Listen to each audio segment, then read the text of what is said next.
일본에서 한글을 쓰는 인구가 늘어나는 이유. 여러분, 일본 여행을 다녀오셨거나 일본 관련 유튜브를 보신 분들 중에 이런 경험 해보신 분 있으신가요?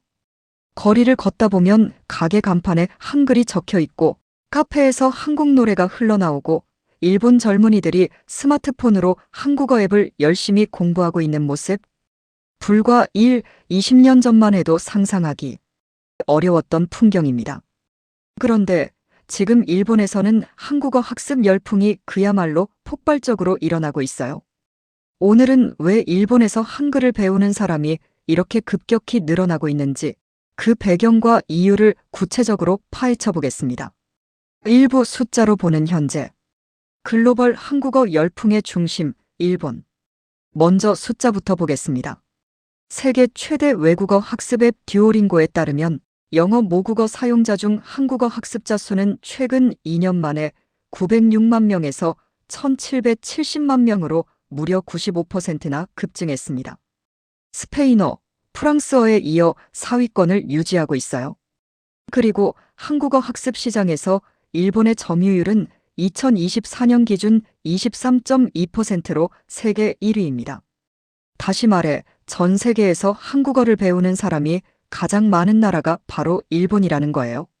일본에서 한국어를 공부하는 사람들이 주로 이용하는 플랫폼인 프레플리의 조사에 따르면 해당 플랫폼에서 한국어 수업을 받는 수강생이 49% 증가했으며 다른 언어 대비 연평균 성장률이 9%포인트나 높게 나타났습니다. 한글능력검정협회가 주최하는 한국어 자격시험 응시자도 한류 영향으로 초급 수험자 수가 크게 늘었고 해외 대학 한국어 강좌 수에서도 일본이 372개 강좌로 중국 279개, 미국 131개를 제치고 압도적 1위를 기록하고 있습니다. 2부 이후 한류의 물결. 이후 4차 한류 붐 OTT가 바꾼 문화 지형. 일본에서 한류가 처음 불기 시작한 건 2002년 드라마 겨울연가가 방영되면서입니다. 이게 1차 한류였어요. 당시는 주로 40, 50대 여성 팬들이 중심이었죠. 2010년대 들어서는 소녀시대, 카라 등 K-팝 아이돌 중심의 2차, 3차 한류가 10대, 20대로 확산됩니다. 그리고 2020년 결정적인 전환점이 찾아옵니다. 바로 넷플릭스와 OTT의 폭발적 성장이에요. 코로나19로 집에 머무는 시간이 길어지면서 일본인들이 넷플릭스를 대거 구독하기 시작했는데 마침 사랑의 불시착, 이태원 클라스, 사이코지만, 괜찮아 같은 한국 드라마들이 일본 넷플릭스 순위 1에서 3위를 몇 달씩 독식하는 사태가 벌어집니다.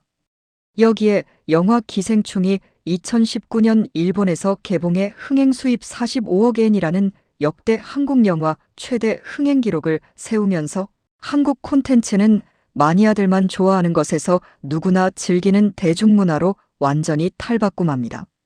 이게 바로 4차 한류붐입니다. 4차 한류의 가장 큰 특징은 특정 연령이나 성별에 국한되지 않는다는 겁니다. 10대 여학생부터 50대 아저씨까지 일본 사회 전체가 한국 콘텐츠에 열광하기 시작한 거예요. 2023년 NHK 홍백 가합전에는 한국계 아이돌 그룹이 무려 7팀이나 출연했고 뉴진스는 한국어 가사 그대로 노래를 불러 주목을 받았습니다. 일본 국민 프로그램에서 한국어가 자막 없이 울려 퍼진 거예요. 이후 K-팝 단순 팬심을 넘어 언어 공부로 K-팝과 한국어 학습은 뗄 수 없는 관계입니다. 처음에는 좋아하는 아이돌의 노래 가사를 이해하고 싶어서 시작하는 경우가 많아요. BTS, 트와이스, 블랙핑크 이 그룹들의 검색 빈도가 특히 일본, 인도, 미국에서 높게 나타났는데 단순히 음악만 듣는 게 아니라 팬들이 아티스트의 인터뷰, 유튜브 콘텐츠 라이브 방송을 직접 이해하고 싶어서 공부를 시작하는 겁니다. 일본 대학에서 K-팝 동아리를 통해 자발적으로 한국어를 배우기 시작하는 학생들이 늘었고 일본 대학생 대상 설문조사에서도 한국어를 배우는 가장 큰 이유로 한국 대중문화에 대한 호감이 1위를 차지했습니다. 그리고 이 흐름은 단순한 팬심을 넘어서요. 언어를 통해 문화를 더 깊이 이해하고 싶다. 한일 무역 분야에서 일하고 싶다. 한국 영화를 일본에 소개하는 일을 하고 싶다는 식으로 미래를 설계하는 청년들로 이어지고 있습니다. 3부 EU K-뷰티와 경제적 기회. EU K-뷰티 한국 화장품이 만든 언어 수요. 한류가 엔터테인먼트에만 국한된 것 같지만 실제로 가장 강력한 일상 접점은 뷰티입니다. 일본은 현재 K-뷰티가 가장 주목받는 시장 중 하나로 꼽힙니다. 한국 화장품 특유의 피부 관리, 루틴, 성분 중심 마케팅, SNS 뷰티 콘텐츠가 일본 지세대를 강하게 사로잡고 있어요. 틱톡과 인스타그램에서 한국 뷰티 인플루언서들의 영상을 보다 보면 자연스럽게 한국어에 노출되고 성분을 직접 확인하거나 한국 뷰티 커뮤니티에 참여하기 위해 한국어 공부를 시작하는 사람들이 생겨납니다. 한국 음식도 마찬가지예요. 떡볶이, 삼겹살, 한국식 치킨 등이 일본에서 폭발적인 인기를 끌면서 한국 요리 레시피를 한국 원어로 찾아보거나 한국 요리 유튜버를 구독하는 수요도 크게 늘었습니다. 즉, 콘텐츠 소비 뷰티푸드 체험 한국어 학습으로 이어지는 자연스러운 흐름이 생긴 거예요.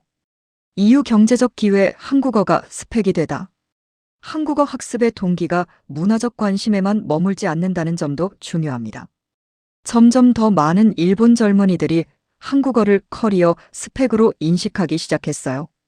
삼성, 현대, LG, SK 등 한국 대기업들의 글로벌 영향력이 커지면서 이란 간 무역과 비즈니스 수요가 증가했습니다. 한국어를 할 수 있는 일본인은 양국 기업을 잇는 통역, 번역, 비즈니스 코디네이터 역할로 취업 기회를 넓힐 수 있습니다. 또한 한국 콘텐츠가 전 세계로 수출되면서 한국 엔터테인먼트 산업 자체가 커졌고 한국 음악 드라마를 일본에 유통하는 에이전시나 방송사에서 한국어 인재 수요가 급증하고 있습니다. 실제로 일본어로 번역 출판된 한국 문학 작품은 2016년 22건에서 2021년 87건으로 4배 가까이 늘었는데 이 배경에는 번역가 수의 증가, 즉 한국어 학습자가 전문 번역가로 성장하는 흐름이 있다는 분석도 나옵니다. 일본 공영방송 NHK도 이미 한글 강좌 프로그램에 한류 드라마와 K-팝을 교재로 적극 활용하고 있어요. 학습 방법이 다양해지고 접근성도 높아진 거죠. B롤 NHK 한국어 강좌 화면, 한국 기업 일본 지사, 번역가 인터뷰, 4부 EU 한일 관계 개선과 지세대, EU 한일 관계 개선과 일본 지세대의 등장. 마지막으로 빼놓을 수 없는 이유가 있습니다. 바로 한일 관계의 변화와 이를 주도하는 일본 지세대의 역할입니다. 과거 한일 간에는 역사적 갈등으로 인한 혐한 분위기가 존재했습니다. 하지만 4차 한류를 이끈 일본 지세대는 이러한 역사적 맥락보다는 지금, 현재 자신들이 즐기고 공감하는 문화를 중심으로 한국을 바라봅니다. 학술 연구에 따르면 4차 한류를 경험한 일본 지세대는 한국 대중문화에 대한 호감이 한국이라는 나라에 대한 호감으로 자연스럽게 이어지고 있다는 결과가 나왔습니다. 단순히 콘텐츠만 좋아하는 게 아니라 한국이라는 나라 자체에 친밀감을 갖게 된 거예요. 이는 실제 행동으로도 나타납니다. 한국 유학을 선택하는 일본 젊은이들이 급증하고 있고 교환학생 제도도 큰 인기를 끌고 있습니다. 한국에서 아이돌로 데뷔하려는 일본 청소년들도 늘어나 실제로 많은 일본 출신 아이돌들이 한국 그룹에서 활동하고 있습니다. 코로나 이후 양국 간 여행 교류가 다시 폭발적으로 늘었는데 일본인 한국 여행객 수는 관계 개선 이후 빠르게 증가세를 보이고 있습니다. 서울, 홍대, 경복궁 어디서나 일본어를 쉽게 들을 수 있을 정도죠. 연구자들은 지금의 지세대가 30년 뒤 일본 사회의 주류 세대가 됐을 때 한일 관계에 중장기적으로 긍정적인 영향을 미칠 것이라고 전망합니다. 5부 미래 전망. 한국어, 이제 세계어가 되어가고 있다. 이러한 흐름은 일본에만 국한된 이야기가 아닙니다. 베트남은 이미 2021년 한국어를 제1외국어로 지정했고, 인도도 2020년 한국어를 제1외국어 정규 과목으로 채택했습니다. 태국에서는 한국어를 제2외국어로 선택한 학생이 19.8%로 일본 어시 8.9%를 앞섰습니다. 그리고 전 세계 107개국 1395개 대학에서 한국어학 한국학 강좌가 열리고 있어요. 한국어 학습 시장 규모는 2024년 72억 달러를 돌파했으며 2034년까지 연평균 25.1%씩 성장할 것으로 예측됩니다. 이 성장의 중심에 일본이 있습니다. K 콘텐츠의 힘은 단순히 드라마나 음악에 그치지 않습니다. 오징어 게임과 듀오링고의 협업처럼 글로벌 플랫폼들이 한국 콘텐츠를 한국어 학습의 도구로 적극 활용하기 시작했습니다. 콘텐츠가 언어 교육의 새로운 루트가 된 거예요. 클로징. 정리하자면 일본에서 한글을 쓰는 인구가 늘어나는 이유는 단 하나가 아닙니다. 1. 4차 한류 OTT가 만들어낸 전 세대적 콘텐츠 붐. 2. K-팝 팬심이 언어 학습 동기로 전환. 3. K-뷰티 K-푸드 일상 속 한국어 노출 확대. 4. 경제적 기회 한국어가 실질적인 커리어 스펙이 되다. 5. 한일 관계 개선 지세대가 만들어가는 새로운 한일 문화. 이 모든 요인들이 복합적으로 작용하면서 한국어는 일본에서 단순한 외국어가 아닌 실용적이고 미래지향적인 언어로 자리매김하고 있습니다.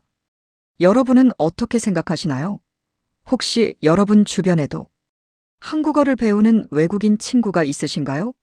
댓글로 공유해 주세요. 오늘 영상이 도움이 됐다면 구독과 좋아요 부탁드리고 다음 영상에서 만나요. 감사합니다.